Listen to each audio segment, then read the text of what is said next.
of the infrastructural projects and that pursues reforms in the productive sectors that will make use of the infrastructure.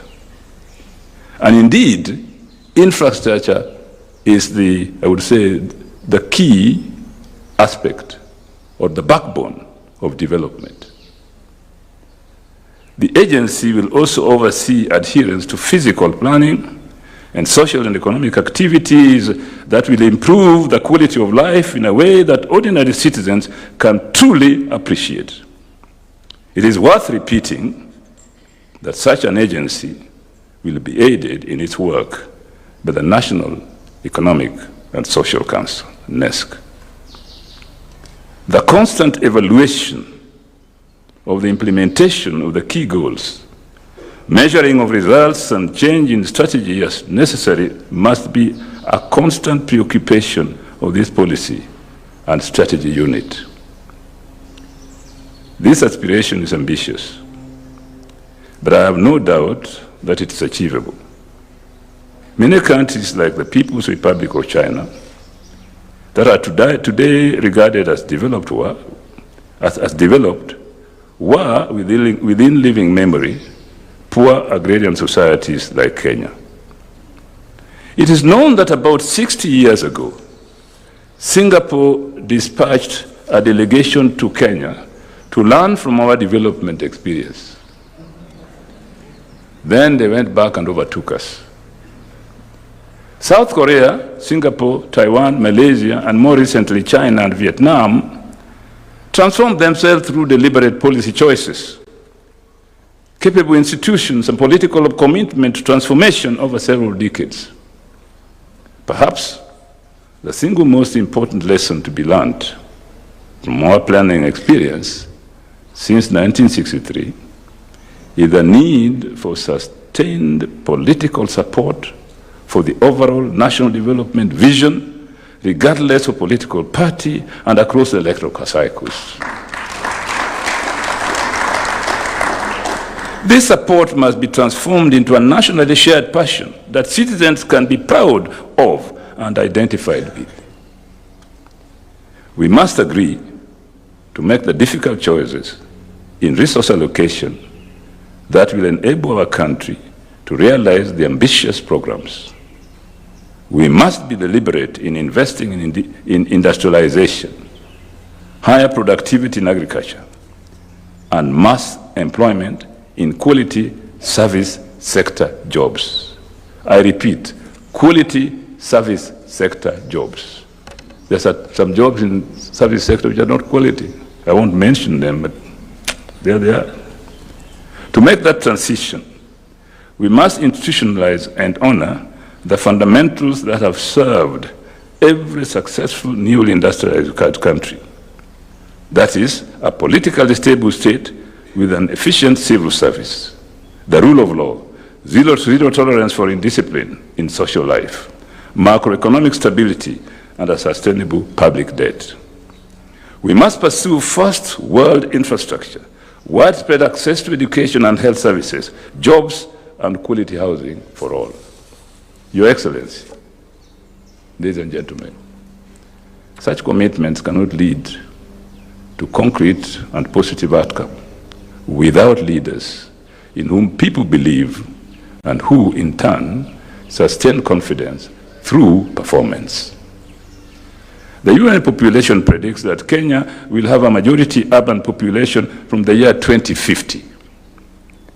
The proposed plan must take that into account as a central feature of its objective. From the layout of infrastructure to the provision of education, housing, and health services, the long-term plan will be guided by the overarching reality of an imminent majority urban population in 3 decades. Finally, national takeoff needs a committed, relentless, and unapologetic champion. South Korea had Park Chung-hee. Malaysia had Dr. Mahathir Mohamad. And Singapore had Lee Kuan Yew. It is time for Kenya to have our own. Thank you very much. And before I call Professor Chega to come forward, Mike, where are you? Yeah. You are here. Okay, come. So Mike, let me also introduce others. I wonder whether I did introduce them. The team. Can you stand up again?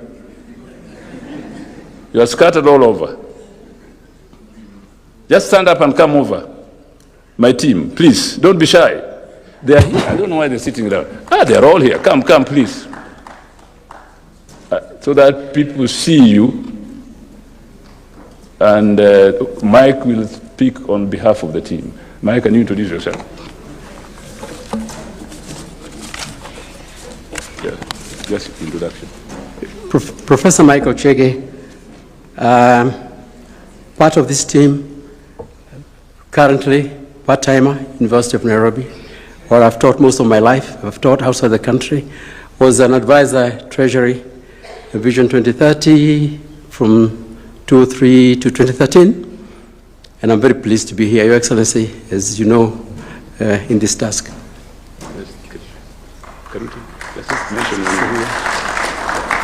Karute Kanyinga, professor at the University of Nairobi Institute for Development Studies, where I specialize in governance and development. Thank you. George Okongo, an economist who's worked with Professor Nyong'o for many years on most of these things. I'm Dennis Onyango. I work for a lot of people in the country, but right now I work for Professor Nyong'o on this project. Thank you. My name is Peter Wanyande. I've taught at the University of Nairobi in the Department of Political Science and Public Administration for over 30 years. Done a lot of work on development. Currently, with Professor Nyong'o in this team, I also work for an organization called the Shalom Center for Conflict Resolution here in Nairobi. Thank you. My name is Eddie Ila. I work in the office of the governor. Okay, Mike, go ahead. Thank you, Professor.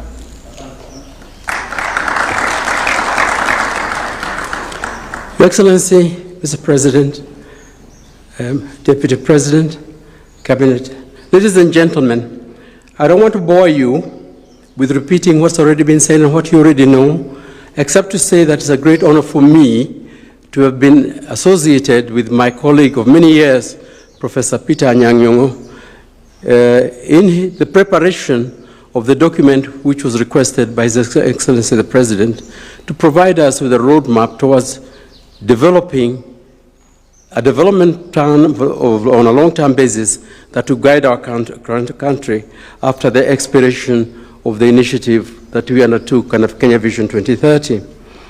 I have been tasked this morning, ladies and gentlemen, Your Excellency, simply to look at the global context that we considered ourselves to be in where we start as we move forward. It is not anything new to any of you to remark that the global framework of multilateralism, the architecture by which states play with one another that was established after 1946 and the Second World War, is breaking down. And it is breaking down in a way that we observe from day to day. I was talking to the PS, Foreign Affairs, who was sitting next to me, that yesterday Britain got the seventh Prime Minister in 10 years. They've never seen an instability of that kind before. And they don't know how to get rid of it because the parties that were important after the war are also breaking apart. In our particular case, the UN, even the Bretton Woods institutions, the architecture of trade that was established at the WTO, all these are being brought into question. There are new players which have come into play. The Emirates, the powers in the Gulf, medium powers like Israel, and as well as Turkey, Egypt, etc. All these are major players in both development and also politics of the region. And we cannot move ahead without considering the important role of China, who is today the leading provider of development assistance, the bilateral donor in the world, with terms very different from those which we have played with before, as well as new players, again in the Gulf, but also in Europe and other parts of the world, and not to forget the BRICS. That is the global framework under which this plan that we are proposing is going to be developed. Your Excellency, Mr. President, you've heard this before from us, that in fact, looking at the statistics of the fastest developing countries in the world, it is possible to fulfill the mission of bringing Kenya forward from where we are into an industrialized modern country within one generation. It's been done before and it can be done. The Industrial Revolution, Mr. President, took 70, 80 years in the United Kingdom, the first country to industrialize. That period has been being compressed over as we move to the present. We must take lessons into our planning and internalize in our country. It took the US a shorter period, 70 years, Germany, France, Japan, 40 years, 30 years for South Korea and China. The period is becoming, and the knowledge is there about the drill that allows you to move that way. Why is it that it has been difficult for us to continue a path of rapid growth and industrialization and rapid change with high income for all our citizens when we have seen examples of this, including phases, as Professor Nyong'o said, in our own country before? We have taken lessons from these countries and from our own neighbors and from our own experience, Mr. President, in the preparation of this document, and we back the evidence from the facts that it is indeed possible to do that. The People's Republic of China is now down, it's gone down in history as the fastest growing country in the history of the world for its number of people. In the period of 82 to 83 to about 5 years ago, making that transition, bringing 700 million people out of poverty into prosperity, transforming its people from being predominantly rural to 60, now 65% urban, with decent livelihoods and homes and livelihoods and jobs to go, as well as health and education. Just when we ourselves have been watching these developments take place, there are lessons and important lessons to learn from this country as well as industrialization. Mr. President, Professor Nyong'o has just mentioned again the importance of spatial planning. Our country, looking at projections of growth rates in population, will be 50% plus urban in 2050. Just 25 years from now, Kenyans are coming into urban areas whether we like it or not. And our Constitution gives us the right to live wherever you wish in the Republic. The young people want to come to urban areas, 4% annual growth rate of urban. By 2050, 45, 48%, 50% of our population will be urban. We must plan spatial place in urban areas in a way that will accommodate not just in housing, but also in source of livelihood. And that is something that we are taking into account. Mr. President, we looked, as I'm sharing, in the global framework under which this plan will be brought into fruition. And we look at global trading. Again, we must think of it outside the framework and outside the box that we have been brought into in the past. Mr. President, you were saying the other day to this group that we have access to the market of the People's Republic of China, 1.5 billion people, duty-free, quota-free. What is stopping us from exploiting it? Mr. President, we have already got a trade partnership agreement concluded with the European Union. Quota-free, duty-free, and with provisions for products which are familiar with us. Why should a country like Vietnam be getting a greater share of that market compared to us? These are the questions we asked, and they are questions that Kenyans need to ask, and Kenyans are very, very fast-moving in taking opportunities. We believe that we are going to find a solution to this problem, Mr. President. Let me also say that the new trade partnership agreement with the United States also answers to these questions. We should move ahead with it. Whatever happens to AGOA or not, Kenyans' access to these markets will be important. Mr. President, all these factors that we've brought into account that ought to be considered in the long-term plan are important because our country is predominantly young. We have young people who are very well educated and who are asking for quality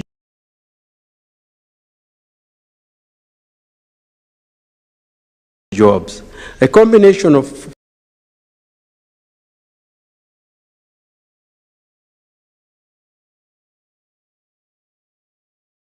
investment, domestic investment, foreign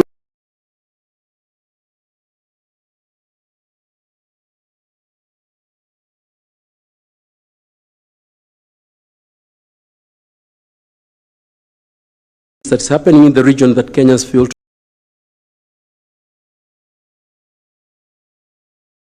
to notice. First of all is the bad news, because we're quite comfortable here. Kenyans tend to be quite comfortable with their perch and forget that just right next door in Sudan is one of the largest humanitarian tragedies happening anywhere in the world right now. Yep. I see very few of my friends who are Kenyans. I can preach to students because they are captive to my audience, but I cannot reach a bigger population than that. That Khartoum was just a shell, a complete rubble after what happened in 2019, 2030, and it still is. And it's not very far from here, ladies and gentlemen. And you know, we don't know what will happen in the rest, the north, a little bit of the east. I don't want to mention too many countries, because they are all here. They are parts of ours. We live in a part of the world which is very, very unstable. On the other hand, there's competition, which also we need to worry about. Because competition is good, it makes you think harder. We're talking about, Mr. President, when you're talking about tourism, Bishoftu, in the airport in Ethiopia. They are out, they are moved ahead, they are on the stock, the contractor is in place. For constructing Bishoftu International Airport, city, accommodation, global hub that will dominate the region for the future, if we're not careful. 15 million tourists per year, Taraput. Center of Boeing assembly as well as services. The kind of activities that normally would come to Nairobi. I'm happy, Mr. President, you are aware we are doing something about the airport here, but these are issues that we cannot look up to with equanimity. Bagamoyo, and Tanzania is not hiding this, $12 billion investment, now shopping for a taker between the Gulf, even Russia, China maybe, who knows what combination, that will bring Bagamoyo into one of the largest seaports doing business on the eastern seaboard of Africa. With the train electric connection that will go to the Tazara and link it to the corridor, Benguela corridor, right through to the Atlantic coast, which the Americans are part of, and the Europeans and so on. Ask ourselves where this leaves us as we look into the future. Mr. President, we looked at many instances like this in which competitiveness in the region could affect us adversely unless we act and act quickly. I just want to say, Mr. President, as I conclude here, and this is a global overview of the situation, that Kenyans are not quitters. We have been for a long time been seen as the lodestar of development in the region. We earned that reputation by hard work, by looking ahead, by determination, by grit, by doing the right thing at the right time. We can still do it. As Professor Nyong'o said, play your part, it can be done.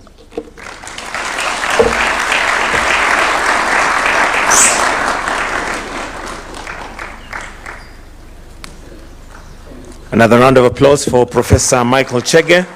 Your Excellency, with your permission, allow me now to invite Professor Karuti Kanyagia, who will give us key highlights of Kanyagia, I was just checking if you're awake. Also to recognize the presence of the judiciary. We do have the judiciary led by Justice Smoking Wanjala, who is a judge of the Supreme Court. We also have the Interfaith Council and the clergy represented. Welcome, sir. Welcome. Your Excellency, Mr. President, sir. Your Excellency, Deputy President. Your Excellency, Prime Cabinet Secretary. And of Public Service, Cabinet Secretaries present and Governors present. Good morning to everyone. I know friends have been making a joke that Karuti is going to take us to Singapore. And indeed, that's what we want to discuss here. Professor Anyang Nyong and Michael Chega have already pointed out that this is possible. Your Excellency, Mr. President, sir, when we began this job with Professor Anyang Nyong, we all did recognize that this is about Kenya. It has nothing to do with us as individual independent experts, independent researchers. We said this is a commitment we want to make, to commit our resources, to commit our intellectual ideas into producing a document that can help guide the country in developing this roadmap. And in doing so, of course, we are in consultations with the State Department of Planning and of Public Service, Prime Cabinet Minister Office and his team. We are in consultations and we have reviewed massive reports, global reports, Government of Kenya reports, reports by different other departments. And that is our role as academics and as researchers. So this guideline that we are producing here, and for my apology that we couldn't produce a PowerPoint because of the people at the back, and some of them don't eat enough carrots anyway. Your Excellency, we thought the best thing to do is to start with by looking at Vision 2030. What have we achieved? What are the gaps? And we realize that actually when you pay attention to Vision 2030, a lot of ground has been covered. We are not where we were in the 1990s. Infrastructure has expanded. Education and health expansion is something that we can see everywhere.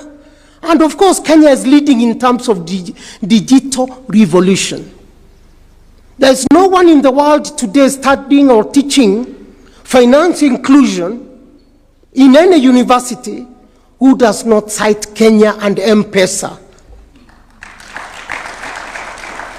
And if you are writing on finance inclusion for your PhD and you don't cite that, a good examiner should fail you. But there are, of course, things that we have not achieved under Vision 2030. We are not where we were supposed to be in terms of having a middle income country, an industrialized country, Mr. President, sir. Poverty and inequality remain a big challenge. And of course, we did not achieve a double-digit growth. David can tell us the reasons for that, but I won't allow him that time. A major challenge, of course, and we are very honest in this, public sector reforms that initiated the undertaking and implementation of Vision 2030 are a pale image of what they were before. I am afraid that when we review what is happening across the continent, everybody says we borrowed performance contracting from Kenya. But when you talk to Kenya's public servants and when you do research in Kenya, a lot is going now. Many published documents now say Kenyans are ticking boxes. Performance contract is no longer taken seriously. It's about ticking boxes. And we conclude that to move Kenya forward, we must pay attention to public sector reforms. If we don't do that, then this journey is not going to take off in a good way. The other thing that we find is integrity and behavior, ethical behavior among Kenyans. That leaves again requires something that we need to internalize so that we can have Kenyans who are committed to values of integrity and honesty and doing the right things even when no one is watching you, because that is called honesty. Your Excellency, you asked Professor Nyang'o to do one thing, to answer one question. How do we transform Kenya into the first world nation within the life of a generation? And when you asked him that, he assembled us and said, I've been asked a very difficult question here. Karuti, Chege, and Wanyande, how do we answer it? Then we said, let's begin. And what we have done then is actually to think that you are right. This question is worth paying attention to. Because from 1963, when you look at Kenya, we start very well, do the right things, but relapse. Stop, go, stop becomes a characteristic of Kenya's nation.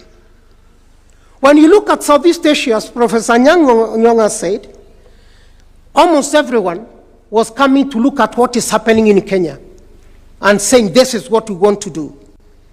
They took off and they left us behind. And this is what we call Kenya's paradox of doing exceptionally very well at times and not proceeding with continuity. Policy discontinuity becomes a key feature of our country. A key feature of our country. Now, the problem is, in the West, there's no social scientist in any university who does not know what is called the Kenyan debate. And if you are a serious scholar, you should know what Kenyan debate is. This is a debate of the 1970s and the early 80s that everyone in the world studying development was asking one simple question. How did a country like Kenya manage to transform so well and leave everyone else in Africa behind? The example cited was Kenya and Ivory Coast. And this is something cited everywhere. Kenya was doing right, and that's why everyone was coming to study from us. At the same time, if you look at the development literature again, we were ahead of China. We outperformed China for many years until 1991 in terms of per capita income. Each of you here would have hired 2 Chinese and put change in the pocket. Up to 1991. That's true. Indonesia the same. Actually, we were ahead of China up to 1992, David. 1992, in terms of everything. So the point is, we can make it because we have made it before.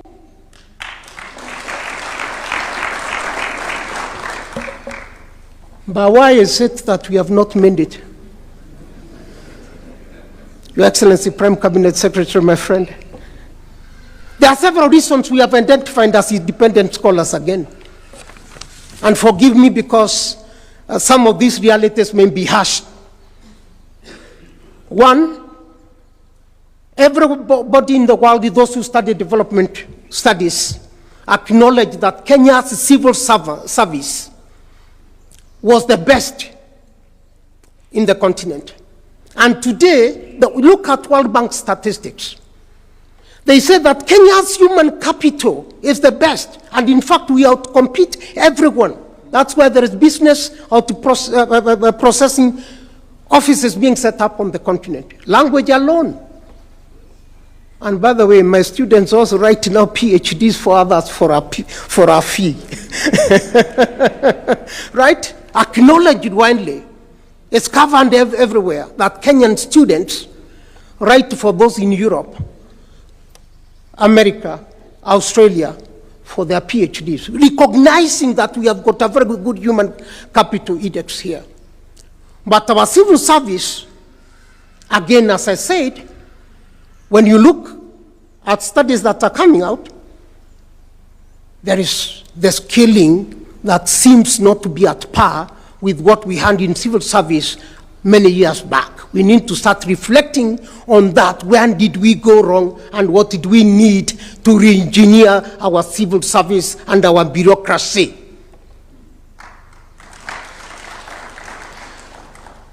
At the same time, there's lack of policy consistency. We seem to have every election stop some policies, start again.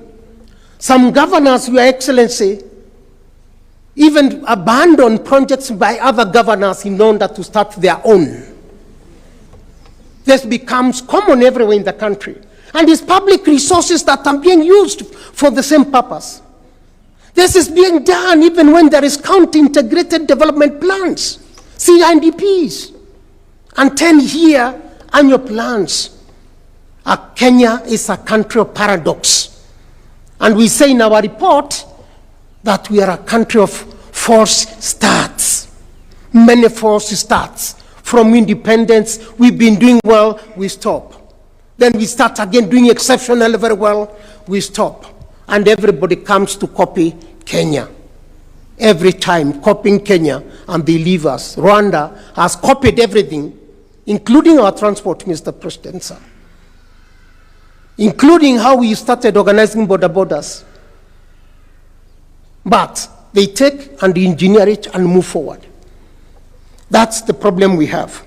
So we need to see how best also to improve coordination across government departments. In our reading for this report, in our research for this report, our team has looked at different government agencies. And Your Excellency, Mr. President, sir, let me say with a lot of honesty, there is silos mentality, competition, silos approach. People compete every day, but they don't compete for impact. All of you here, you compete every day, but not for impact or for service delivery. That's what our report is showing. Everybody has a turf. I'm protecting my turf. And we are being very candid as well. We are independent researchers. Well, what do we do? But we have got a lot of work to do. And I think we can because we've done it before. And we have realized actually some countries now in South America, Peru and Chile, have actually done it in about 25 years or less. Not 30 years that we are talking about. We did all this before we finished our report, but when we continued with research, we realized Latin American countries, some of them have done it in 25 years. So it can be done, especially by Kenya, that has been copied by everybody else. Now, let Karoti Kanyinga now take you to the first world, Mr. President, sir. Let me take you to Singapore now. When Mr. President, sir, you said, let's go to Singapore, everybody has been talking about Singapore as if it's the real country we are talking about. I think what we have realized is that Singapore is actually a metaphor or a shorthand for high-income industrialized countries.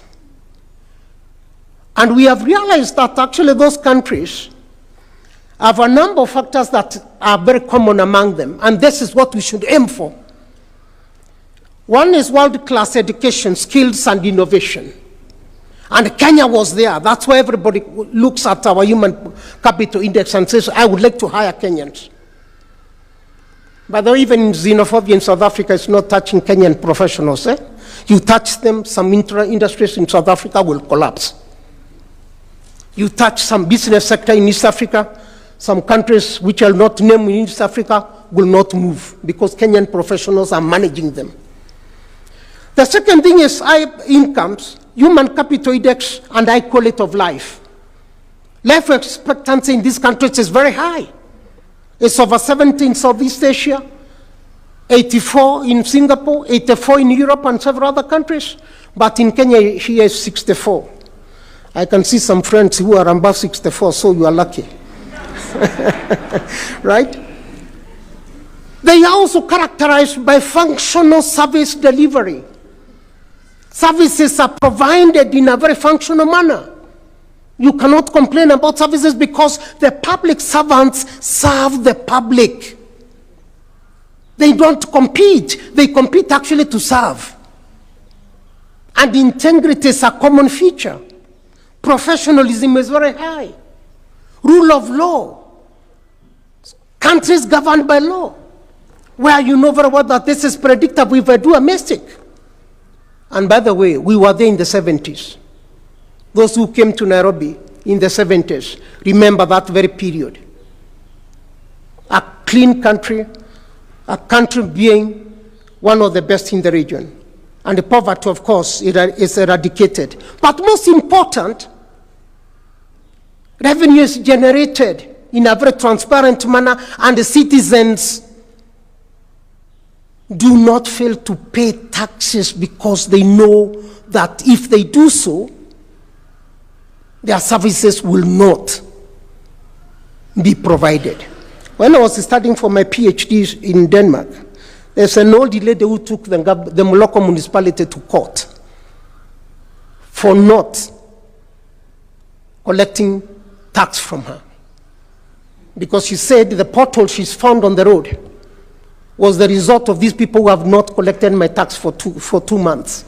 I don't know how the case went because it was in Danish language. So what did these countries do to have all these features? Mr. President, let me just identify a few things, very few things. One, they began by emphasizing integrity in the society. Honesty is embedded and institutionalized at any level. People do the right things even when no one is watching you. That becomes a common practice, whether in darkness or in open daylight. We all know the story of the wallet and the money inside, where it was put in different countries, and including Mombasa, with the names of people, money, and the rest. It was testing integrity. Guess which countries money got lost, and of course you got the wallet, right? Not us, of course. In Kenya, I think the wallet was taken back, but with the names of the people. But that was testing integrity. But the countries in Scandinavia, all of them returned everything. Money, business accounts, and everything. In America, it did not happen that way, sorry. So integrity becomes a very common feature. But they also started on very good policies, and I would like to wind up very quickly and go back to what we need to do. They committed to long-term policies and vision. And every vision they had transcended governments. Government would come and meet the same plan. Political parties would compete on how do we, and their manifestos, this is what citizens have accepted as a development plan. We are competing now on how to reach that vision as parties. Government would change, but the direction and the vision would remain the same every time. Governments were also very central. It is governments that were guiding the private sector by giving corrective policies and financing private sector. And even when financing private sector for exports, private sector was disciplined. You are told we are giving you money for exports, but in a disciplined manner, you must produce ABCD. And they started with agriculture, moved it to industries, and then moved it to technology. And then, of course, human capital development. Mr. President, Kenya can get there by paying attention to 3 things as 3 pillars. Our report identifies 3 key pillars that are very critical. We begin with agriculture, but improve on agro-processing, touch on irrigation, and food security. So that once people are food secure, then they get concerned about savings and other things. We must think about industrialization, as Professor Anyang' said, but industrialization for exports. The region is becoming bigger, but we are the only country that is equipped with the responsibility, that is properly equipped to compete in this region. But what are we doing? Manufacturing is shrinking. We are getting competition from different places. Technology and innovation is the other pillar we are talking about. But if we want to succeed, integrity, state effectiveness, and ethical behavior must be the key things to govern our society. We cannot talk about world-class education without talking about ethical behavior, every day, everywhere. Mr. President, these are the pillars that we are proposing here. We are going forward here and recommending that moving forward, Mr. President, let's begin with national consultations and consensus building on this vision. We should have a vision that outlives electoral cycles. But in order to secure this vision permanently, it is important we think about having a national development law that secures the vision every time so that it is not disrupted by anyone at any particular time.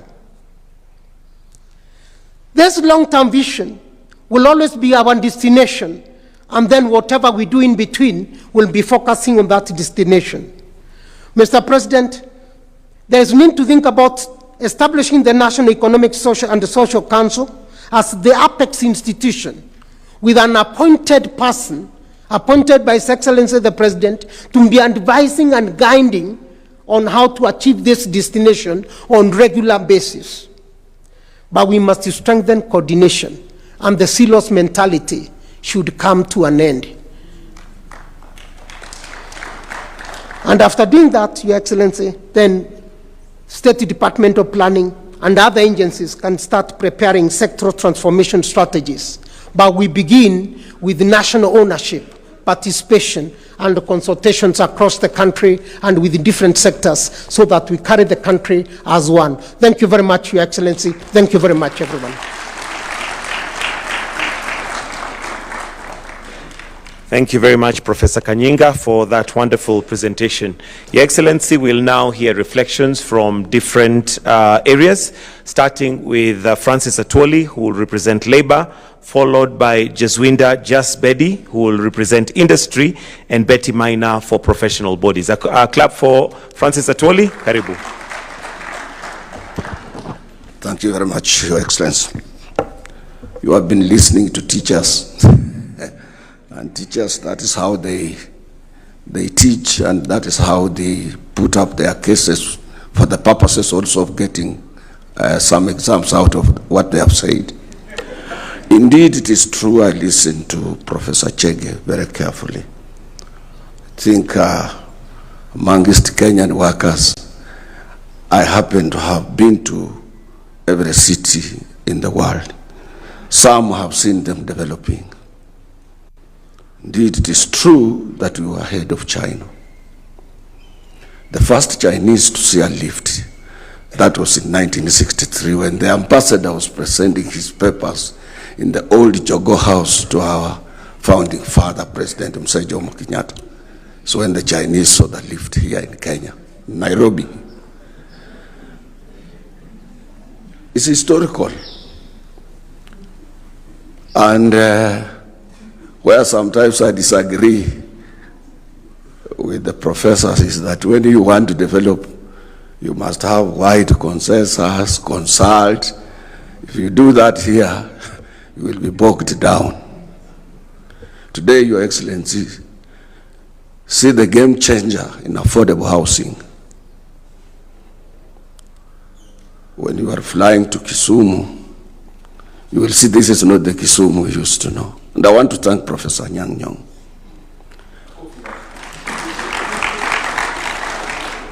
He's also a good example in management of that particular city. That is the only city with clean pavement, very clean city, small city, side of Western Kenya. And I think Nyang' Nyong'o is a very good example on our governance. Governor Paranya did it in Kakamega, where he made sure that every home, there is a tarmac leading those homes in Kakamega, Mumias, and everywhere. And I think we can do it. It's a question of making a conscious decision that we want to develop. I happen to have an office in Accra, Ghana. I used to have an office in Sudan, Khartoum, but we moved it to Cairo because of the problems in Sudan. I have an office in Brussels, Belgium, because I'm the vice president of the International Trade Union Confederation. I'm number 2 in the world.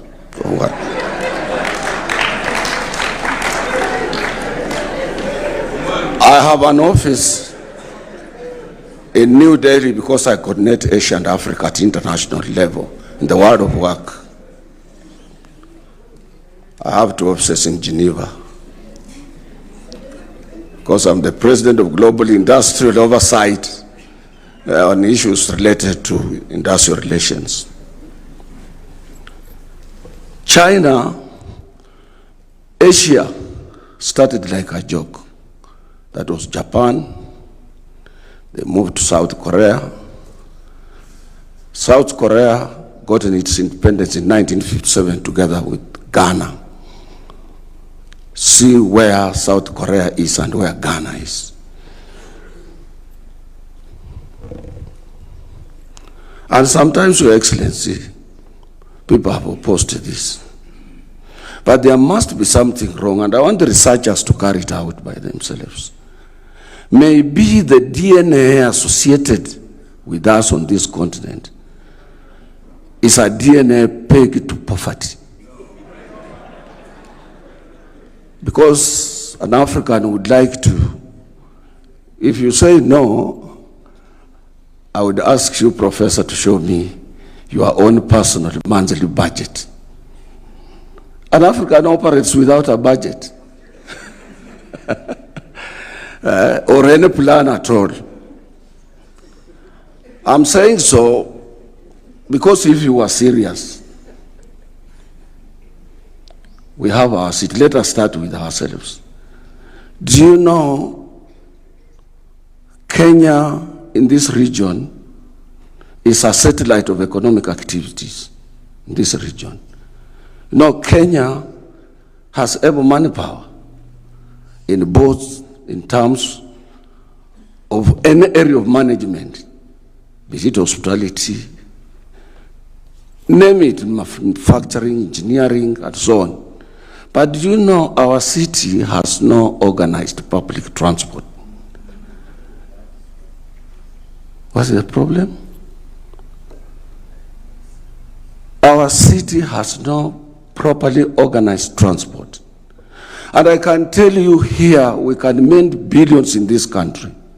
See what the Egyptians did. They removed stones from the River Nile, from Aswan to Luxor, took away the crocodiles to Aswan Dam, organized that Nile, which comes from Lake Victoria, to become a big source of tourism, put their cruise ships. They attract 2 million tourists a month when we are struggling to have 1 million tourists in this country in a year. We have no cruise ship from Lamu to Kilifi to Watamu, Kilifi, Mtwapa towards to Diani, South Coast, even one. You people, do you know in this country we have no 5-star hotel? A hotel stretching a kilometer. Do you know in the whole of the entire Lake Victoria we have no any boat that can attract tourists? Do you know our airports are not opened up for the international airlines? People who want to go and live in Kisumu, Pasa from Eastern Europe and so on. How do we attract tourists when we don't have a 5-star hotel? Those symbols, let's start with those simple things. Do you know the thing, we have the Dubai. Do you know if you go to Tana River, the whole of Tana county, the county of Tana River, we can have a modern Dubai in that particular place. Go to Wajir, Bute, you can put there another Dubai. And then issue of insecurity will not be there, and so on. I don't want to take a lot of time, but I think we need to check as per how do we attract both direct and indirect investments in this country. We have facilities. Professor, if you have a cruise ship cruising, 2 of them on Lake Victoria, and a 5-star cruise ship, and you can have an agreement between your government or this government with Swedish government. They are very good in providing those cruise ships. You will be banking $500 million daily in Kisumu. Along Lake Victoria, around there where people are just staying, people having small farms and so on, we have a 5-star hotel in those particular places. So what I'm trying to say in another way is that let us attract people who can be able to invest in hotels industry, in hospitality industry, expand our businesses, attract both direct and direct investment, particularly in manufacturing for the purposes of export. And that is where I support Professor Chege's proposals on those areas of making sure that we are directly involved in an area that can be able to make us what we are. This country is a good country, and our president is committed, and we need to support him, because it is not, it's most of the presidents we have had are people who want to put up whatever they want to do. They consider whether they will be re-elected or whether they will not be re-elected. That is not with the current president. The president is committed to making sure that this country forges ahead without whether he will be re-elected, whether he will not be elected, and so on. So I want you people to use this opportunity and to have our Chamber of Commerce supported to make sure that it joins other chambers of commerce and see what they are doing there, invite those people who would like to invest in this country to come and invest in Kenya and create wealth for our people. But that paper to make this country be a first nation is a wonderful paper if it is really put into practice and implemented as it is being proposed for us now. Next time when we have such a gathering,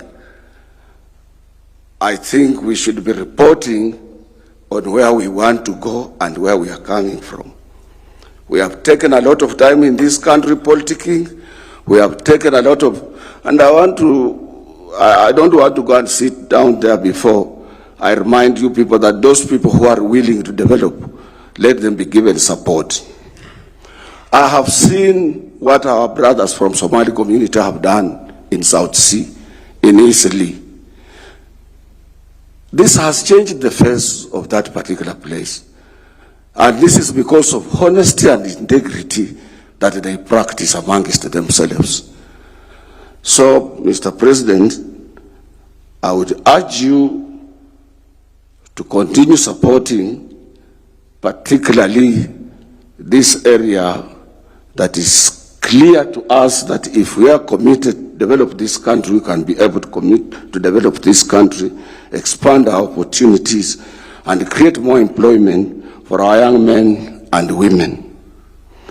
Let me end there by saying we must support the proposals that have come out of this important paper prepared by Professor Anyang' Nyong'o for this country.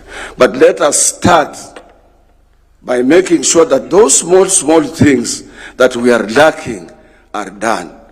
I did some years back suggest to the Minister for Transport At that particular time, we had a young man called Kitungo as PS in transport as PS. I told him, if we want to make Kenya bigger, let's move out of Jomo Kenyatta Airport and have a bigger space where we can have a modern airport and build a better airport in a place that we have a proper space than the current Jomo Kenyatta Airport.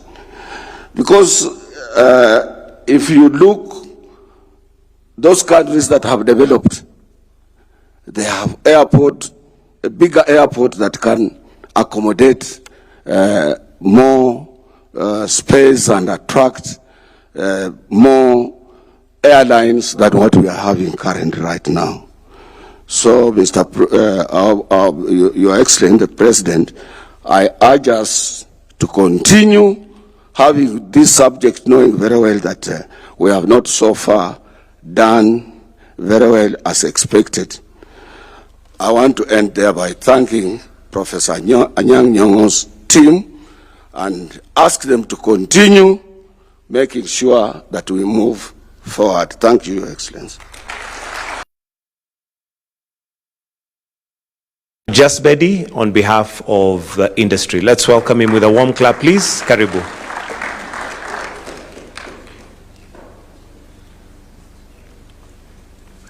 Thank you. Your Excellency, sir, all protocols observed. I'm actually very excited to be here this morning, and the reason is simple. In the next 41 months, we are going to be coming to 1st January 2030. Our current vision expires, and we are 63 years old today as a country. In the next 37 years, we will be 100 years old. And I'm so happy that we are all sitting here together, the entire country, that what can we do differently? What should we be as a country when we are 100 years old? And that conversation has begun today. We all know that the African Union has a 2063 agenda. That actually coincides with our 100 years of being independent state, the Republic of Kenya. And we also know by 2050, 1 in 4 people on planet Earth will be African. This is the world's biggest population, 25% of the world. And the maiden age being 19. That itself is a huge opportunity. We are the youngest continent in the world. Countries like Japan by then are going to lose 40 million people. Currently, Japan's population is 120 million. Your Excellency, we were together in Japan. And in 2050, there'll be only 80 million Japanese left in that country. And then if you look at the rest of the world, aging population in China, in Europe, in the US. India has a young population, but Africa has the youngest population. So the opportunities lie here on the continent. And what are we going to do differently so that we can look after our youth? We have a huge opportunity, and it all depends what we do with this youth.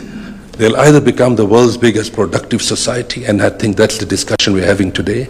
And if we do nothing, all of us will be blamed one day that we will have created the world's biggest destructive society. Because what do idle people do? So it's our duty as industry, it's our duty as a society, it's our duty as Kenya to show leadership. We have a huge opportunity at our doorsteps with the Continental Free Trade Area, 3.5 billion people, 3.5 trillion economy, 1.5 billion people, which will be very soon going up to 2.5 billion people. So that opportunity in front of us, the world's biggest economic trading bloc,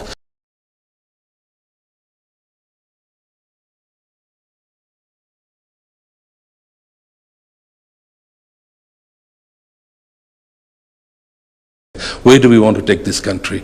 So the conversation has become, thank you very much. I know I'm here for a brief moment. I was told to keep it sweet and short, but we are so excited that you have initiated this program. Asanteni sana, Mungu ambariki.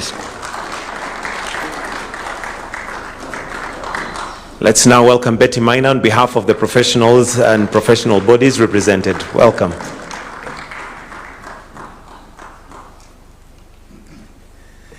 Thank you very much, Your Excellency, the President, for this opportunity, Your Excellency, the Deputy President, the Prime Cabinet Secretary, my old board member, Professor Anyang Nyong'o. I know we still call him Anyang Nyong, but I'm sure he likes to emphasize that his name is Anyang Nyong'o.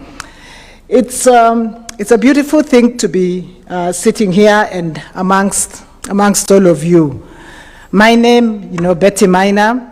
I currently work with an organization called Genesis Analytics. We are an interdisciplinary consulting firm, the largest that has been founded in Africa.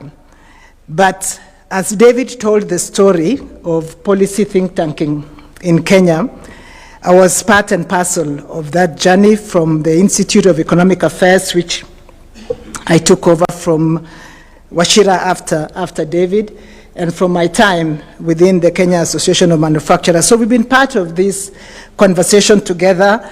And one of the things that is important as we think about how we will transform our country from where it is to a high-income, high-industrialized country, Singapore, it will require participation of many actors. I was privileged from the role that I played, from where I was within the IEA and the Kenya Association of Manufacturers, to be part of that conversation. And I saw the results, and I still see the results. And we confirm, like Professor Kanyinga has said, we've actually accomplished a lot that we intended to do under the Vision 2030. I know critics, sometimes if you spend so much time on social media and you get people who know just one line and say nothing has been done, it isn't true. So I hope as we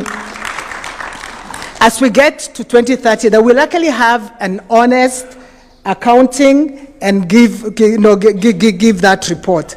But having done quite a bit with regard to, in the context of the Vision 2030, we also recognize, and the researchers speaking today have clearly demonstrated there are some things that we haven't done as well.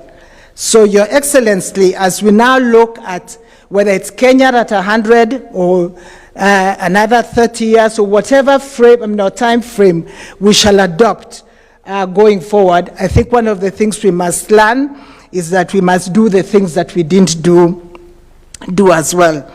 And one of the things that we really want to emphasize, and because we have experienced it, both, as a child growing up in this country, and also ending up my public service as a CS, is one, if there is anything that we take out of this conversation today, it must be a commitment to rebuild a capable public service, a capable public sector.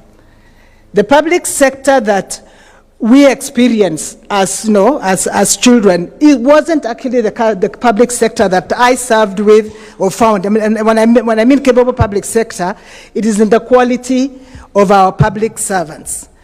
It is important to rebuild and to strengthen and to build a dignified public service that people can recognize that they are capable of delivering.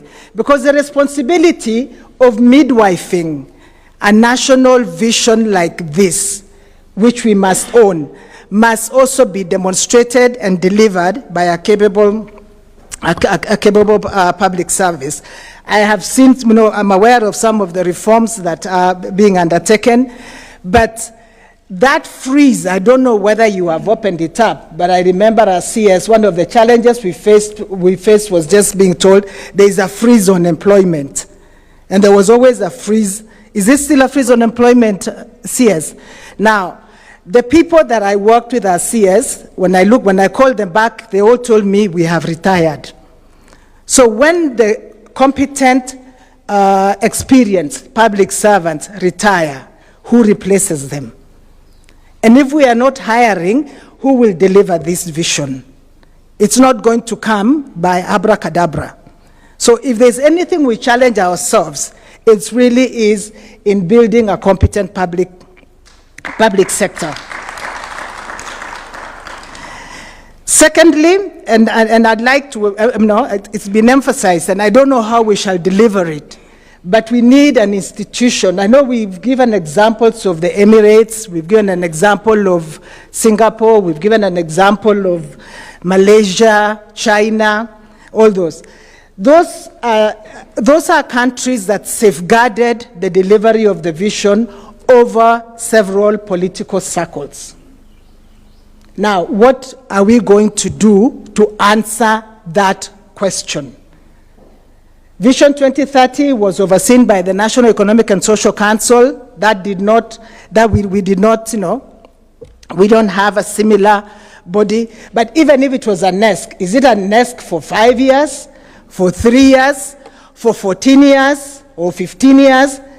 What sort of architecture do you propose? I know you mentioned it, Professor, but I think that's going to be one of the most critical institutions to ensure that we can safeguard the delivery of this vision. But thirdly, I think we need to also focus on ourselves and our own, character as Kenyans. Professor Kenyenga called it integrity. Maybe a simple way to call it is just a people committed to order. A people committed to order. You're driving and everybody starts, you think that, it's moving slowly. So what do? You overlap. And what happens? You all stop moving. And many man-hours are lost. People who will obey traffic lights, even at night, those are not Kenyans now. But those are the people that we need to become. People who will do the right thing, because in disorder, you lose so much. And you encourage people to take, quick, shortcuts. And before long, we have just fractured into a lot of disorder. So I think it's really important to build a culture of integrity and a culture of order. But above everything else, because we have already told ourselves we've been here before, I hope we can go with the conviction that this is not a far journey. This is actually going back to our days of excellence. Because if people came to learn from us, that means we were excellent people. So your vision, Mr. President, of building a Singapore should actually be telling people, let me take you back to a high-performing Kenya, because that's what it is. I wish you well, I wish us well, and let us continue walking this journey together. It is possible.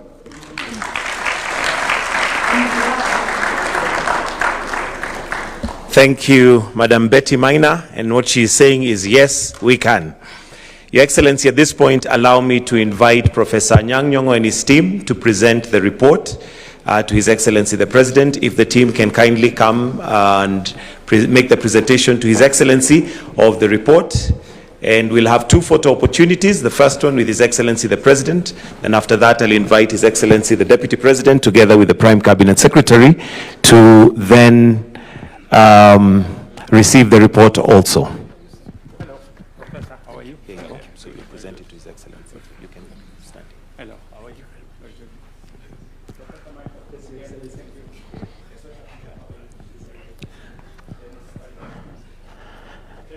If we can just move this way slightly, Your Excellency, you have to be in the middle, right there. Some team members to come this side for the photo.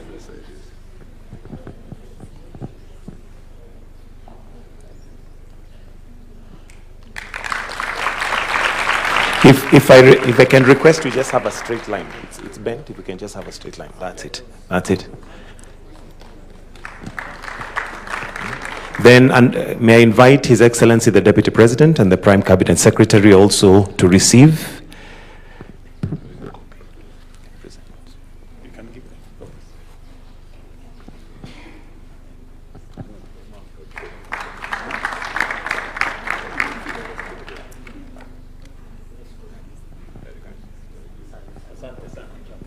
All right, thank you. Give them a round of applause. Your Excellency, with your permission, if I may now invite the Prime Cabinet Secretary who will in turn invite His Excellency the Deputy President and His Excellency the President. A clap for the Prime Cabinet Secretary as he comes to address us. Your Excellency the President of the Republic of Kenya, Honorable William Samoei Ruto, Your Excellency the Deputy President, Professor Nyong'o and your team, governors, my colleagues in the public space. Your Excellency, let me start by saying hongera to the team. Professor Nyong'o and your team for packaging these very critical thoughts that will guide Kenya going forward. Now, Your Excellency, I came across somebody who was saying kwaheri to us, one of the diplomats from the European Union, and he said that there's a phrase that most people don't like hearing, especially if they are young. So I asked him, what is that phrase?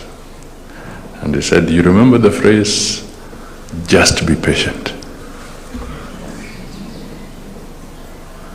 Just be patient. That phrase is not popular if you stop at the bus stop at Kikomba. That phrase is not popular if you stop at Kondele. That phrase is not going to be popular if you're at Kongowea. And that phrase will not be popular if you're at Muliro Gardens. There is a sense of impatience. Can we smell that coffee? There is a sense of impatience because our demographics have changed dramatically. So, we must then convert that impatience into a catalyst. It must become the driving force. Mr. President, I don't know if you are patient. I don't know. But to achieve what we are talking about, you're talking of 25 years. Others were patient for 40 years. There's the biblical one, 40 years and so forth. So, my takeaway is this, that let us understand there's a lot of impatience, and therefore we must adjust to address that. Otherwise, it will consume our society.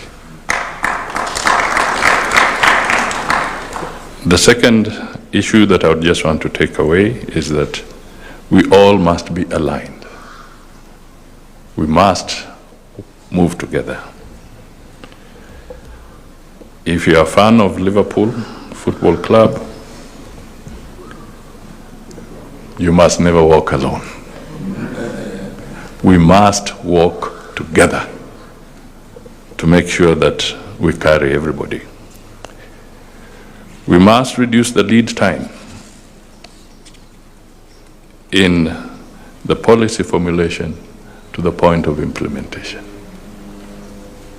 Our legislature has got to play a very pivotal role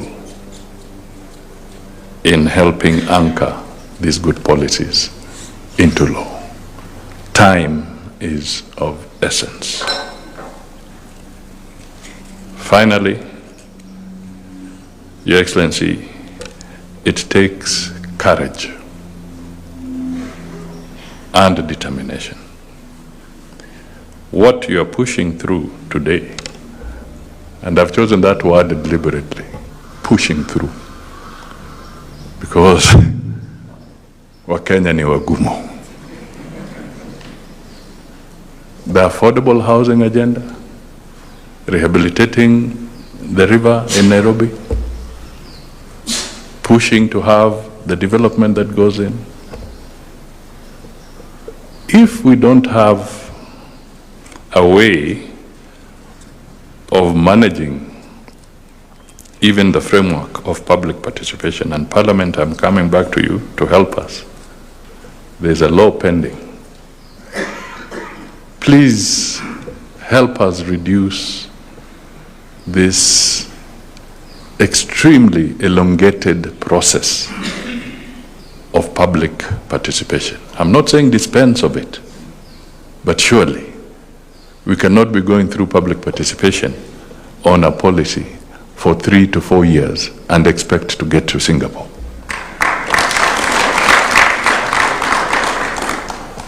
We will need to work together. So, since I started with the word patient and impatient, I know you are getting impatient because you want to hear the president and not Musalia Mudavadi. So, Mr. Deputy President, ni fire ama si fire?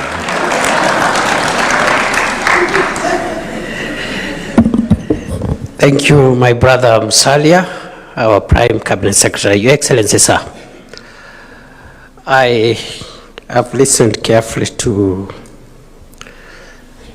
what we have heard this morning from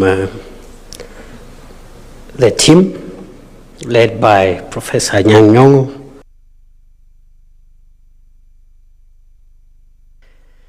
And looking and listening to all the distinguished, esteemed academics who have spoken here, also having listened to Mzee Atwoli, our dad there, very, very experienced trade unionists, having listened to Betty there from industry and Betty, we are in good space. And I'm very blessed to be a son of Kenya, because this is a great country, Your Excellency, that you're leading. I think we are fairly clear on the things we need to do based on a glimpse at this report into the future.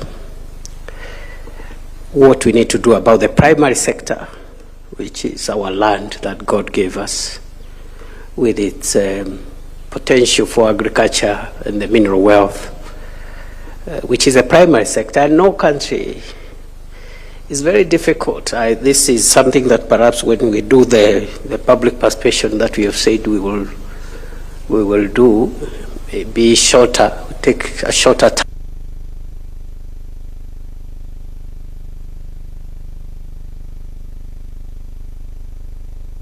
Developed nations, many have developed differently, but I insist that the primary sector is the most durable way of underwriting long-term, sustainable, and permanent movement into the first world. I say so because there is emerging thinking that the service sector and other things that have emerged in the last few decades could also underwrite long-term movement into the first world. I don't think so, because of the possibilities of disruption of those sectors that could set us back again. Tourism is good, and all the other service sectors are good, but they could be disrupted by some of the things that we've seen lately. So the only permanent underwriter of long-term national transformation into the first world will still remain the primary sector, our land, and also now the second pillar, as has been suggested, will be the productive sector, manufacturing, and the services sector now come in, transport and logistics and so on. And then finally, has been able to put out by this report the enablers, our education, innovation, science and technology, research, value system, which is very important. And one of the speakers mentioned something in passing, which for me, I am beginning to believe is one of the missing links to answering the question that was posed by Mzee Atwoli on why we don't get it right.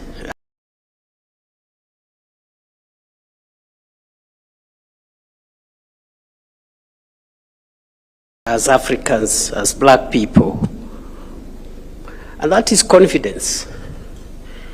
I think we have all these factors, you know, a young population, good land, mineral wealth, but the confidence, the belief in our ability to do it like everybody else is something that we must inbuild in ourselves. And you've led us very ably, Mr. President, in reminding us the need for us to believe in our country, to believe in ourselves, and make sure that nothing takes away our country's long-term interest from our view.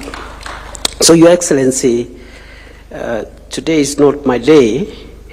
I am just very excited that this is a good discussion that we are having as we look into the future. And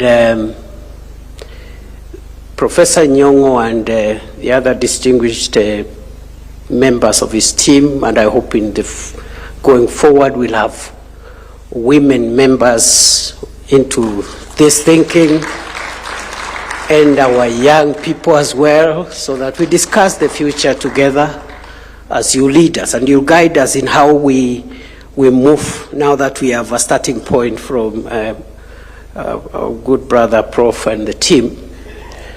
I just wanted to end by saying that they have helped us answer or start looking at a possible answer for the big bottleneck that has disturbed Africa and most of the developing world, which is policy disruption.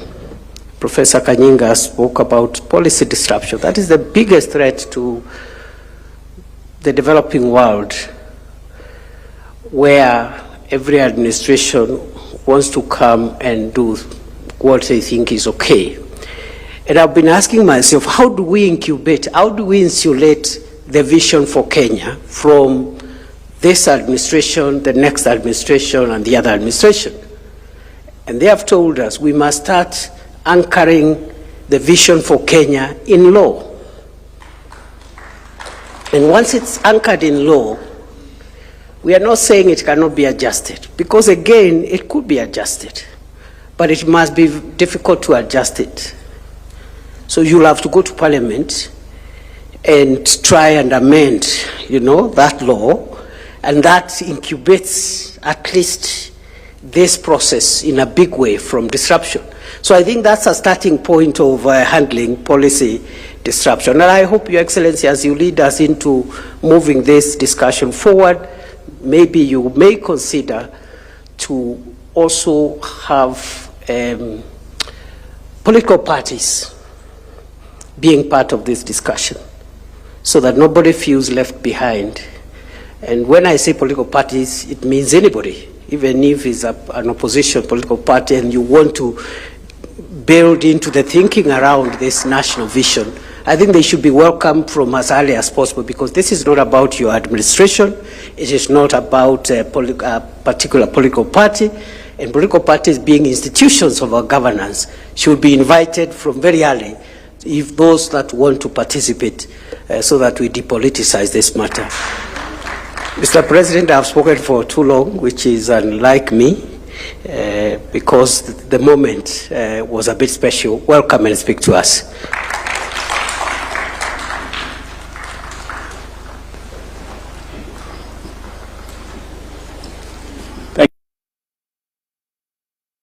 Asante sana. Distinguished guests, friends, this is a very special morning. The hallmark of every great nation is not that it has all the answers. It is that it never stops asking the right questions. Such nations possess the confidence to examine themselves honestly, the wisdom to learn from experience, and the courage to continually renew themselves for the future. They understand that national transformation is never a destination to be reached. Rather, it is a continuous process of reflection, adaptation, and reinvention. It was in recognition of this truth, in my State of the Nation address last year, I invited Kenyans to begin looking beyond today's challenges and to start reflecting on what our future should look like. As part of that national reflection, I informed the nation of my extensive consultation with current and former national leaders, including my predecessor, President Uhuru Kenyatta, and the late Right Honorable Raila Odinga. I have also engaged governors, members of parliament, business leaders, professionals, scholars, and young people. In my conversation with the late Right Honorable Raila Odinga, he consistently reminded me that no nation has ever developed without inclusivity and unity in diversity. I remember he mentioned to me about infrastructure, and infrastructure. My discussions with President Uhuru Kenyatta similarly underscored the importance of continuity in national development and the need to build upon foundations already laid.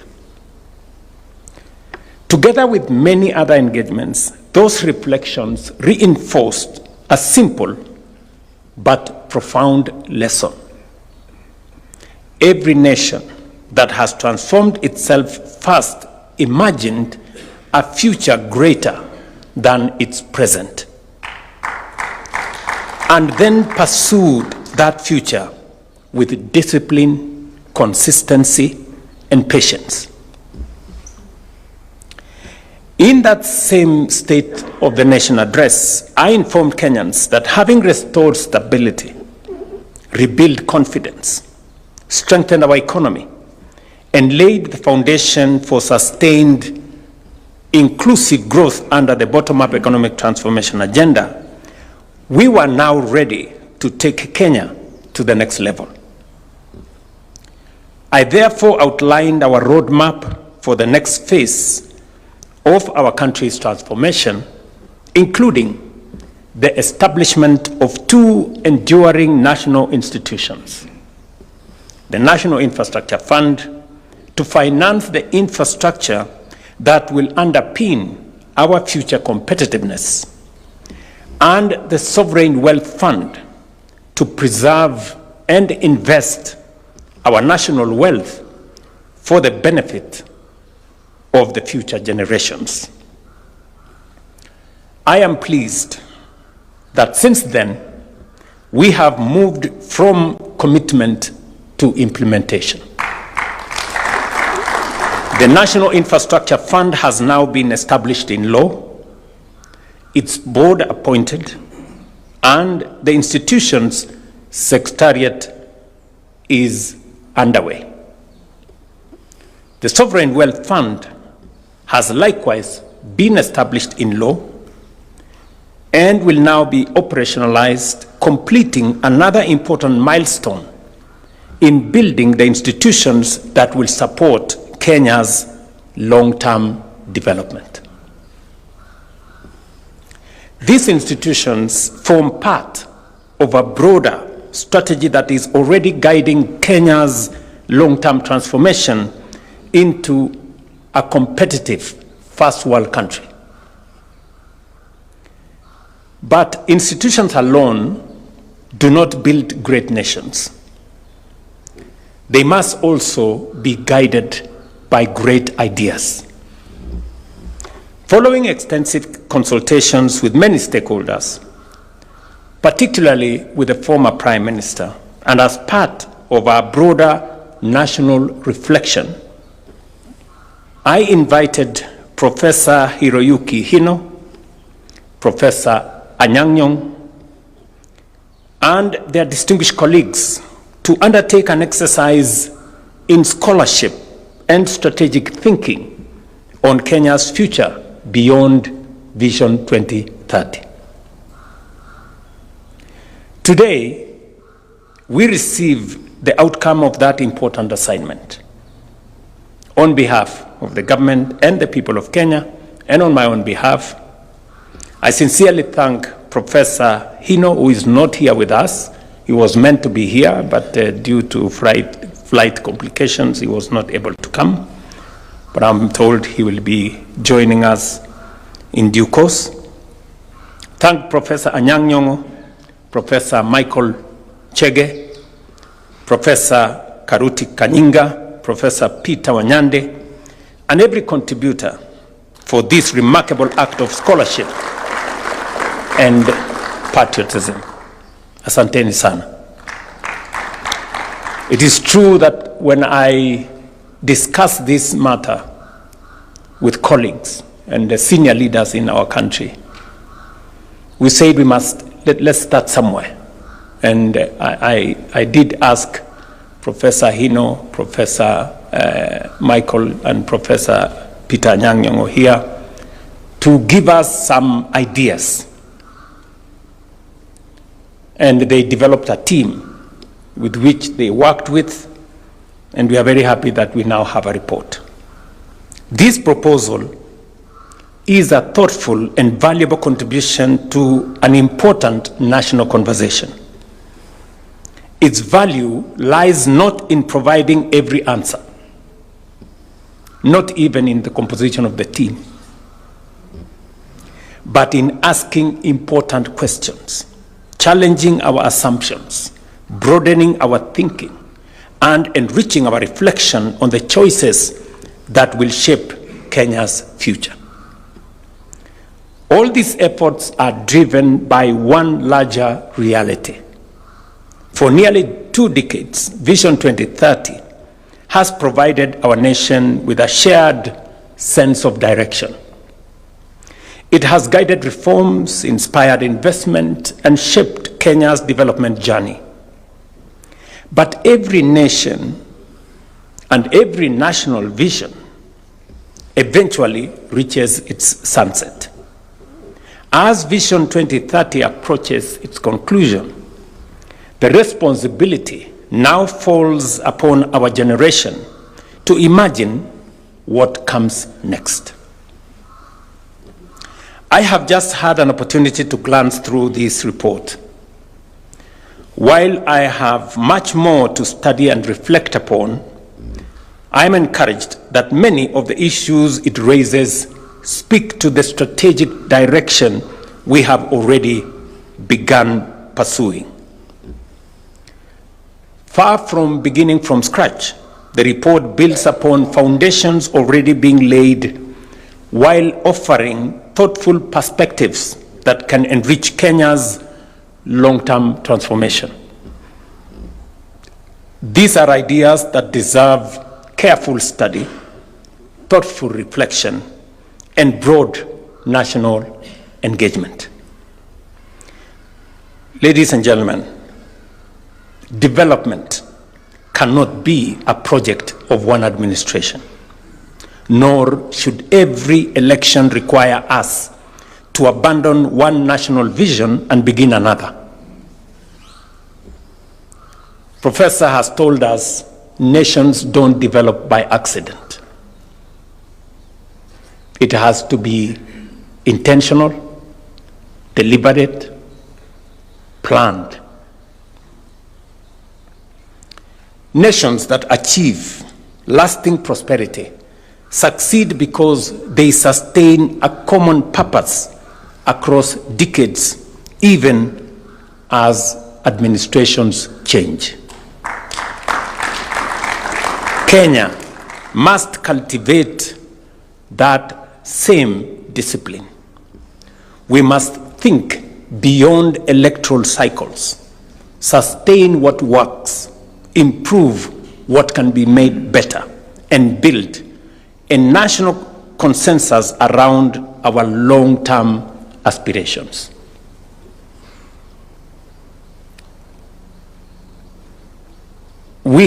I have said that we have done so much to get our country's economy on the rails. And 3 years ago is so fresh in my mind when we sat in a room called Room 6 here with colleagues and friends, including David and my Council of Advisors. And that the situation then was very different from the situation today. In that room, 3.5 years ago, we were grappling with a $2 billion debt that was threatening to torpedo our country. Today here, we're discussing the National Infrastructure Fund, which has $2.7 billion cash, not debt.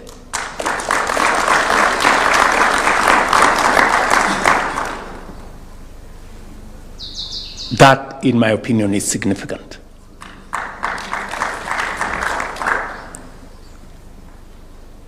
Also, when I had a conversation with my predecessor, and he talked to me about continuity,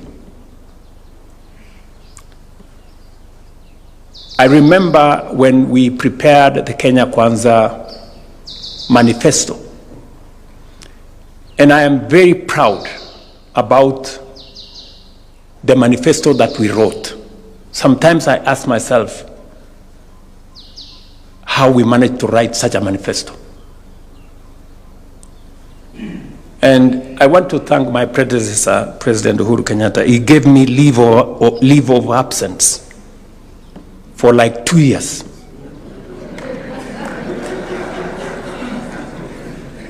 And I used that time to write this manifesto. With David and colleagues, we sat in my office in Karen and we went through. And most of what is in that manifesto has a huge element of continuity. Whether it is on education, on health, on housing, on agriculture, it has a big reflection on what we had tried to do in Jubilee under President Uhuru. We remember very well that the foundation was laid on our education. First President of Kenya laid the foundation on matters education. The second president expanded education, created more institutions, additional universities. President Mwai Kibaki came with universal primary education. President Kenyatta told us effectively that we must have 100% transition. And it has been my responsibility to make sure that when we have 100% transition, we have the classrooms. That's why we built 23,000 classrooms to eliminate the gaps that were there. we must have enough teachers. That's why we've hired 100,000 teachers. And I want to say we have worked on the university funding model now, or higher education funding model for that matter. And because we have members of parliament here, including the chair of education, Mr. Meli here, that now we have in parliament the final version of how we are going to make higher education universal. Finally, it will not matter the background of any child in Kenya. It will matter how good they are only. And going into the future, I know we have been trying to grapple with how do we fund our higher education in colleges, in our Kenya medical training centers, and in our universities. We tried the differentiated model. I think the vice chancellors here know it didn't work because it made most of our universities almost close down.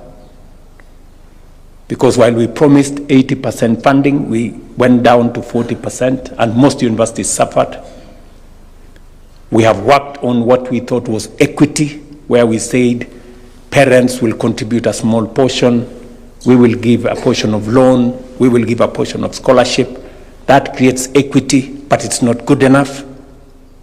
Now we are moving to universal under the amendments we have taken to Parliament.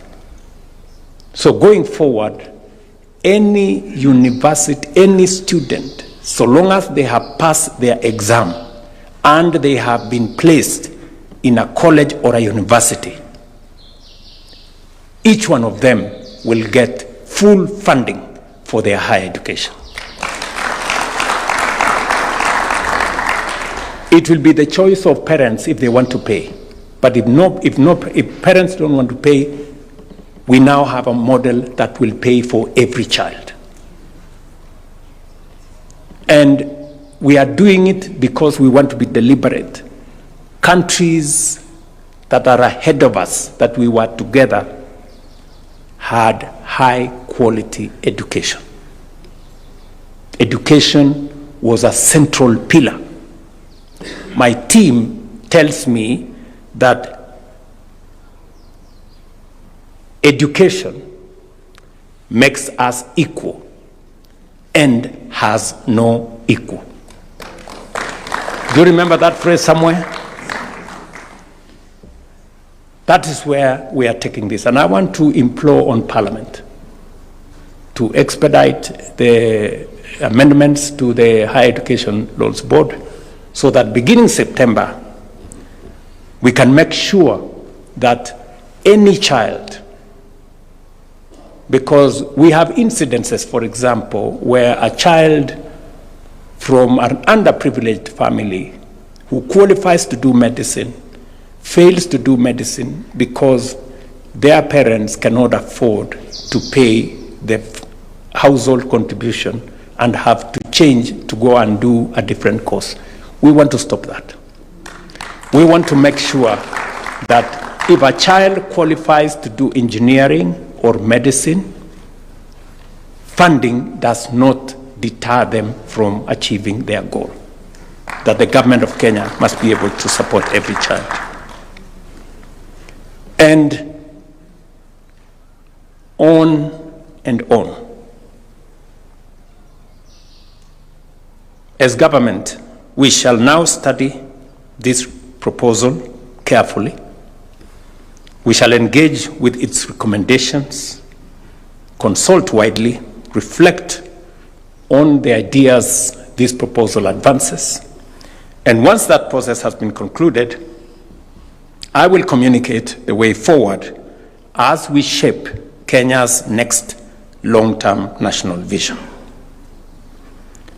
And as we undertake that process, I also invite all the stakeholders represented here today to study this proposal carefully and engage constructively with the ideas it advances, I want to encourage you to carry this conversation into our universities, research institutions, businesses in our counties, Chair of Council of Governors, professional associations, places of worship, and in our communities and villages.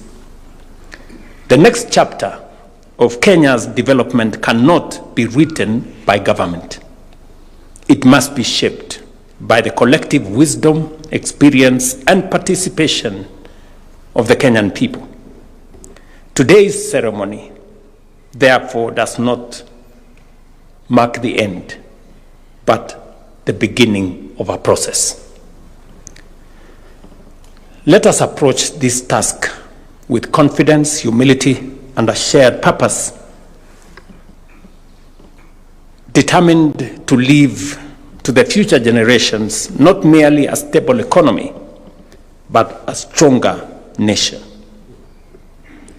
I have listened to the good professors who spoke here, and as I continue to listen to them and their perspectives and where we've come from and how many have borrowed ideas from us, used those ideas to do better than us, it calls upon us as a people now to imagine the future we are all looking towards and to do the things that will never again make us drop the ball. And I must speak specifically to the people sitting here and those outside here who are leaders. You know, the responsibility, friends. I know we have tried to give many explanations on why we haven't moved as we should or as we expected. The biggest challenge in my reflection is that leadership must play a very central role. Political leaders, business leaders, civil society leaders, professional leaders, all leaders, religious leaders, we must all bring our leadership to bear for us to move this country to the next level. And we must own up that it is us. And that is why I keep saying I will lead from the front as much as is practically possible for me. I will not try to hide behind, maybe so-and-so, maybe this was not. Because what we have achieved today in the last 3 years has not been easy. I had many opportunities to back down and to say, okay, it's become difficult.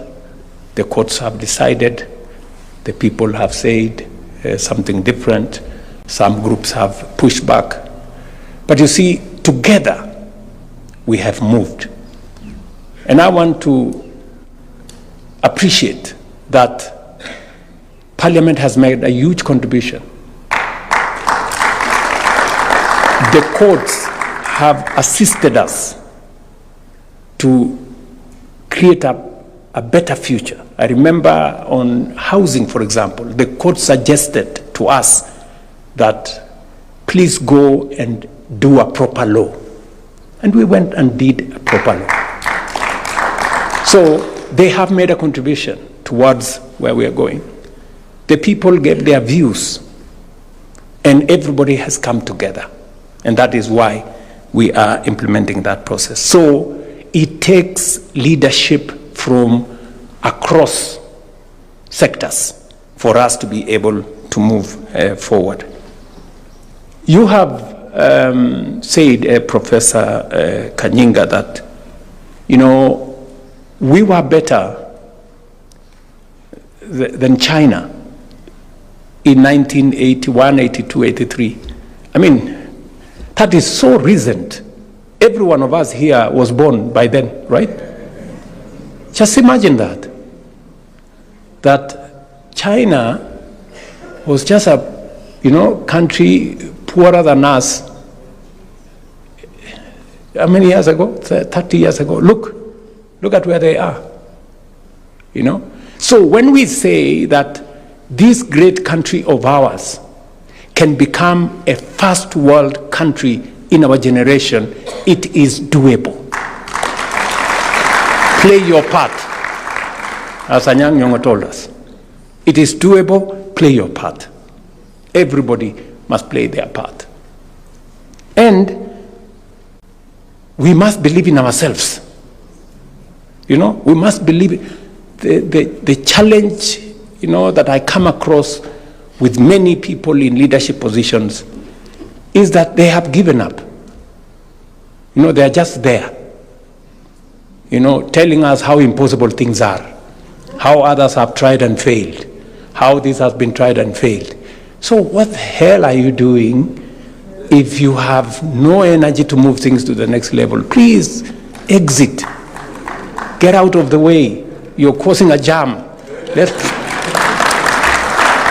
Honestly, if you have no energy to move anything anywhere, you're just a stumbling block. You are, So really, we must believe in ourselves, and we must believe in a greater Kenya than the one we have today.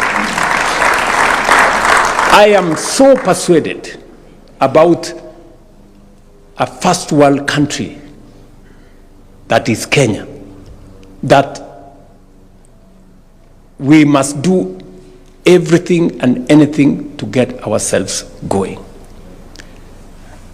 When Professor Kanyinga said how Kenya was better than many countries, we were better than this country, we were better than this country. I saw a report the other day, about, I think, a week ago, and I asked my gentleman there to Google it for me. Can you bring it? I want to read that thing. Yeah, this was just a report, I think, a few days ago, and the report says, just hold on, yeah, it says here, Kenya's stock market ranked among the world's best performing markets. This is 4 or 5 days ago. And this is the story. The Nairobi Securities Exchange has indeed been ranked as the 4th best performing stock market globally in the first half of 2026, delivering an impressive all-share index return of plus 26%. The bourse outperformed major international markets like the US Nasdaq, the UK FTSE 100, China's Shanghai Composite. Did you get that?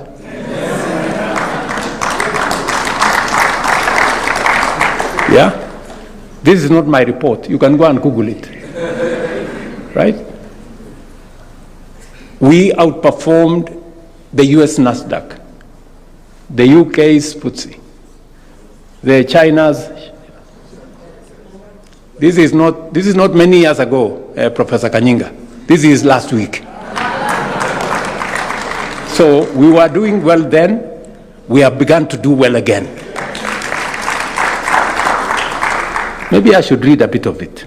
Just the primary catalyst fueling this historic rally include banking sector surge, strong corporate earnings, and renewed investor confidence that have given massive growth, with a banking index delivering exceptional returns.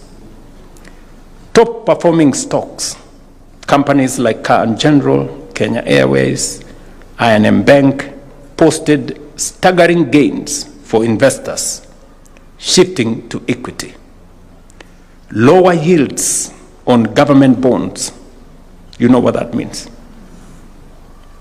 have sparked a localized shift towards equities, pushing the Nairobi Securities Exchange market capitalization to historic high of over 3.8 trillion.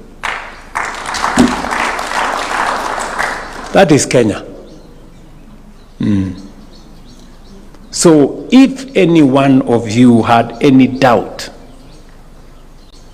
in the possibilities that this country can make, please start believing in your country.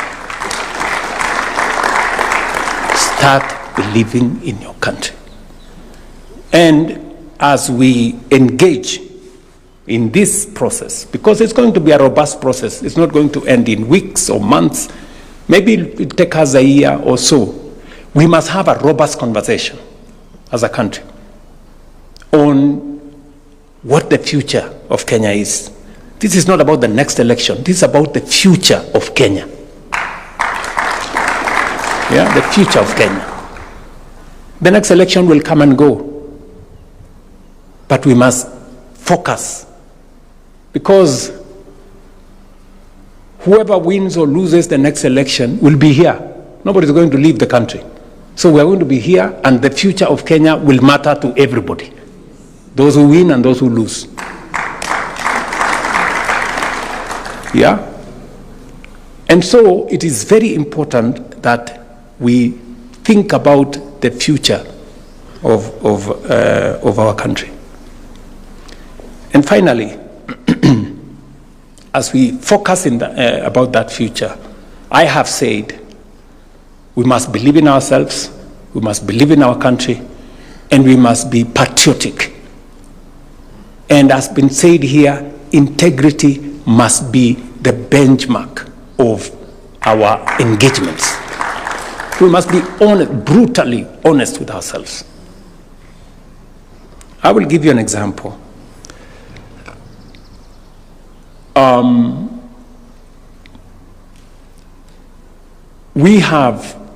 We're a country that believes we're a robustly democratic country.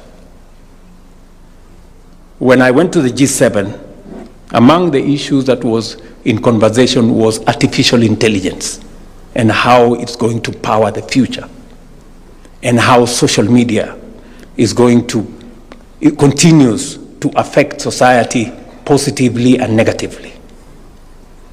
And Kenya, for your information, is #1 in the whole world in the use of social media. Number?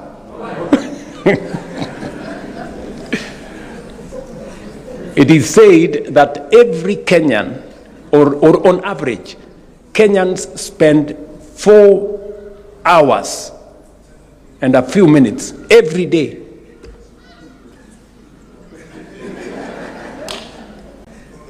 you know, and all the stuff in there, you know what is in that social media story, you know. But even with all that, we are still surging forward.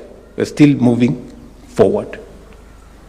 And it is very important, therefore, for us to think about, I have said, the education of our country, the security of our country.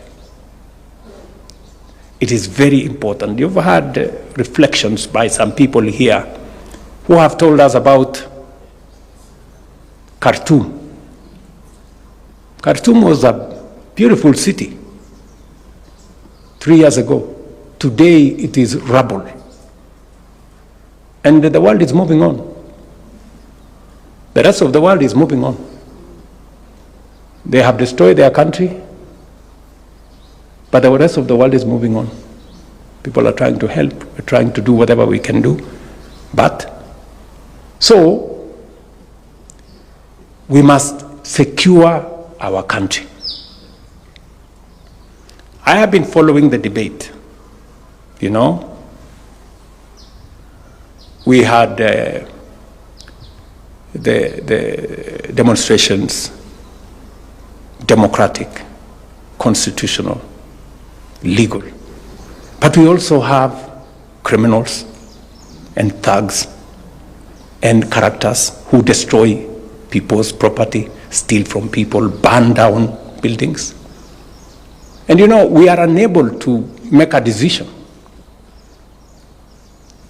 You know, you find people who've come to town, they've destroyed, burned down shops, destroyed people's property. And, you know, the conversation is, please, you know, these are our children. You know, these are our children, so we must listen to them, which is okay. You know, yes, must listen to them. We continue. Some people arrested, you know, with criminality, taken to court. They are given a bond of 200 shillings. They live there, you know, because they are our children. And then they go on. They now go to political rallies. And then we have goons. And then I don't know whether we want to say again, these are our children. The goons. So, you know, we really need to have a candid conversation about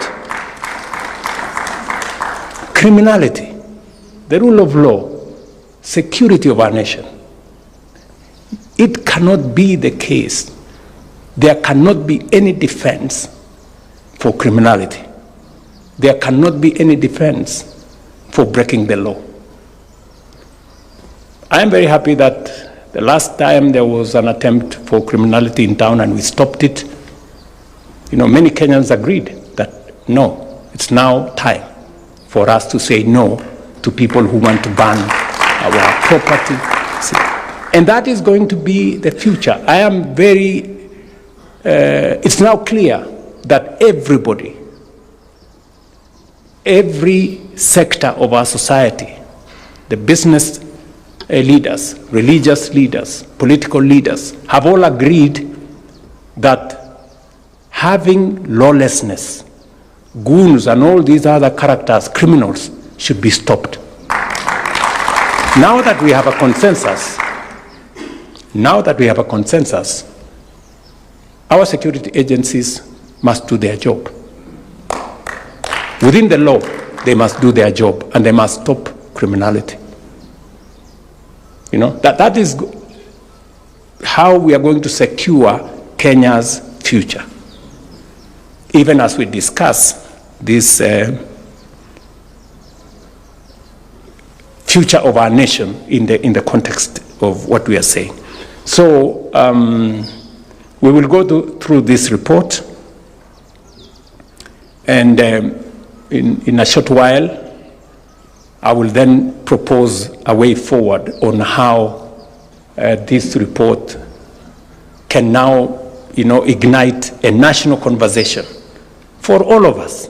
You know, no political parties, no religious. I'm saying no divisions. You know, it's not going to be about members of this or that. It's going to be about all of us, all political parties involved, all sectors of our society involved, all professional groups, civil society groups, religious organizations, business people, political parties, all Kenyans from all walks of life should be able to participate in a conversation about the future of our country and how we are going to secure it beyond the competition of political administrations that will come and go, but our goal must remain the same.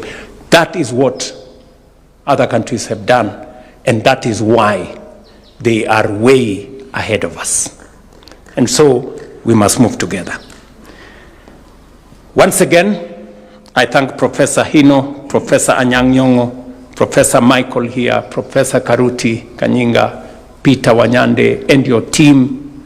And I hope, Professor, when we assemble the next team, we will have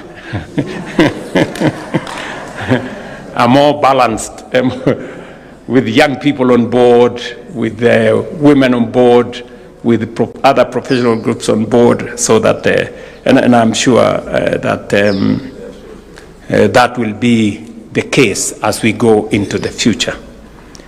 Thank you very much for your insights, and all your distinguished colleagues, and all those who contributed to this very important work, and to all of us for these moments of reflection. Asanteni sana, and God bless you. Wonderful. Another round of applause for His Excellency, please. And with your permission, Your Excellency, I'll request that we wind up with a word of prayer. Allow me to invite Honorable Reverend Mutava Musimi to lead us in a closing prayer. Reverend, if you can make your way kindly to the front so that we can have the closing prayer. Honorable Reverend Mutava Musimi, who needs no introduction. Welcome, sir.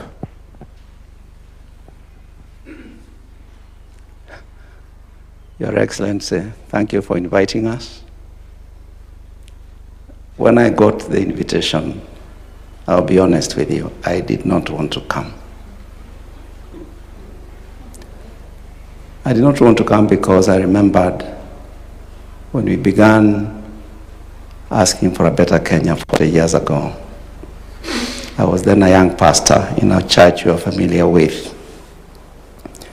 And then through the years at NCCK, in Parliament with you, and thereafter, I was a bit discouraged. I actually prayed about it. Thank you. Naomba mketi. And I decided to come. And I'm very glad I came. And I want to thank you. And to thank Professor Hino and my good friend Peter. Thank you, Peter, and your team. Sasa naomba musimame tuombe.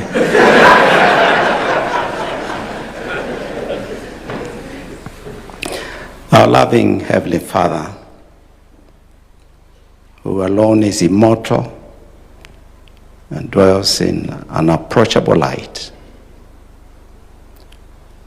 we stand before you today representing this wonderful nation under the leadership of President William Ruto, your servant. We thank you for today and all the reflections that we have had the privilege to listen to. We thank you for the work done by these able servants. And now we beseech you, our Lord, as the President reflects on what we have heard and many other sources at his disposal, that you will grant to him wisdom, you will grant to him courage, you will grant to him holy impatience, and give him grace so that he can bring to the country a proposition that we can begin to own as we debate, as we discuss, as we analyze. We beseech you, our Father,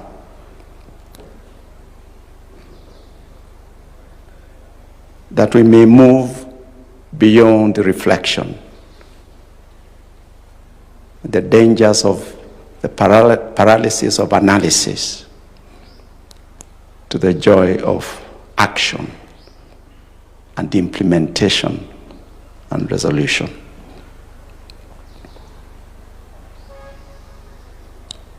Grant us, our Father, much grace as we begin this and many other journeys. Hear these our prayers. We pray them in Jesus' name. Amen.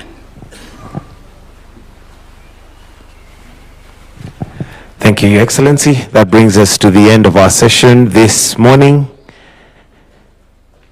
And we then can take leave. Thank you, Your Excellency.